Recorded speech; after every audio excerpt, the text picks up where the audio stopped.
चलो मैं हूँ आपके साथ प्रीति। हमारा देश पौराणिक समय से ही ऋषि महर्षियों की तपस्थली रहा। हिंदू ग्रंथों में ऐसे कई ऋषि महर्षियों का वर्णन मिलता है जिन्होंने अपने तपोबल से मानव जाति के कल्याण के लिए कई तरह के काम किए।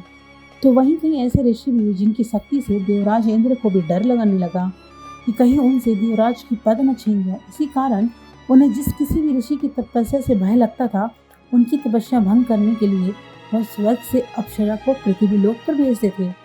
ऋषि अप्सरा के रूप और यौवन को देखकर मोहित हो जाते थे। आज हम ऐसे ही एक कहानी बताने जा रहे जिन्होंने करीब 1000 वर्षों तक अप्सरा के साथ भोग विलास किया।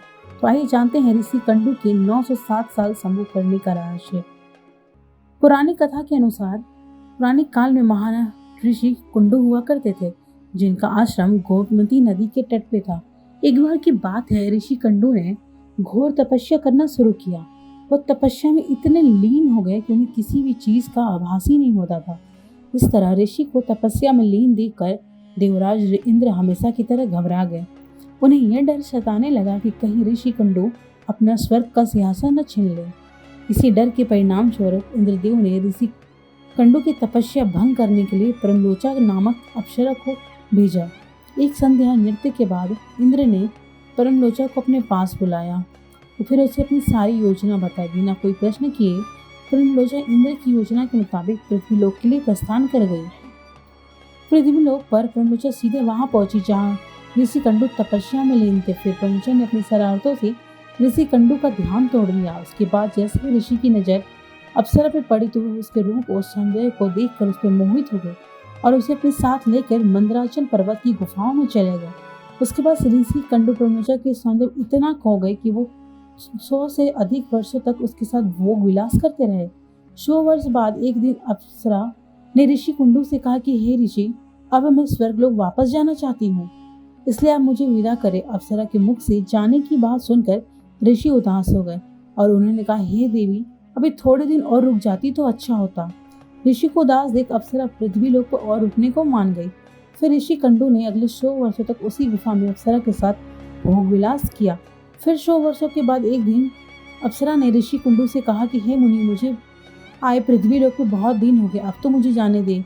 ऋषि कंडू की बात सुन के फिर वो व्यथित हो गए, बोले, हे देवी, अभी कुछ समय और रुक जाओ, फिर चले जाना।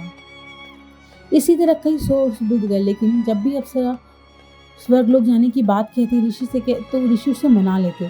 वो अप्सरा ऋषि के श्राप से भी डरती थी कि कहीं क्रोध में आकर ऋषि कंडू से श्राप न दे।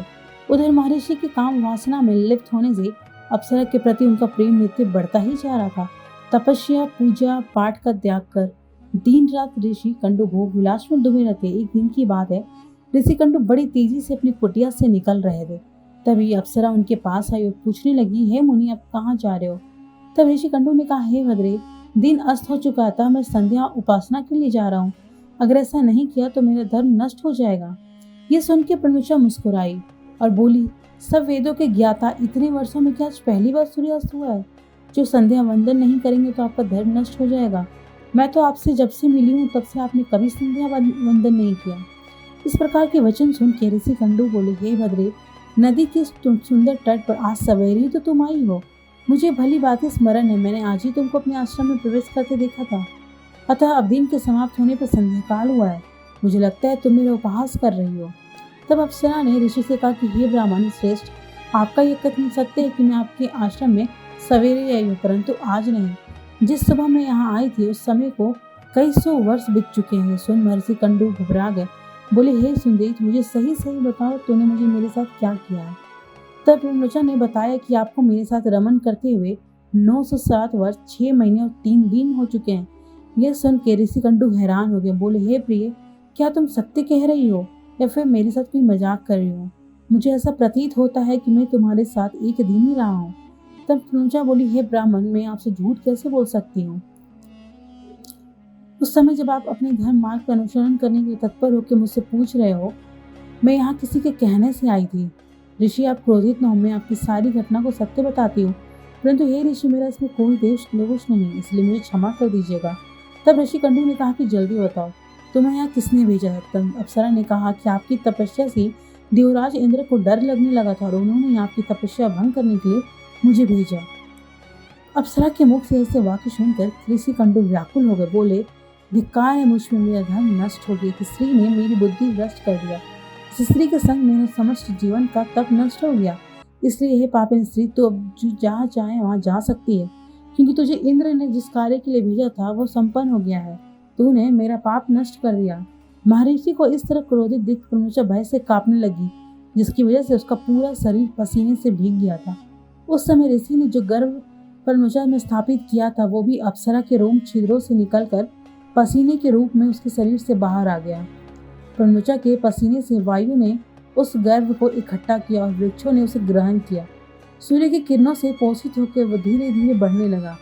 फिर समय पूरा होने पे वृक्षाग्र से मृषा नामक कन्या उत्पन्न हुई, जो ऋषि कंडू, सूर्यदेव तथा वायु की पुत्री कहलाई।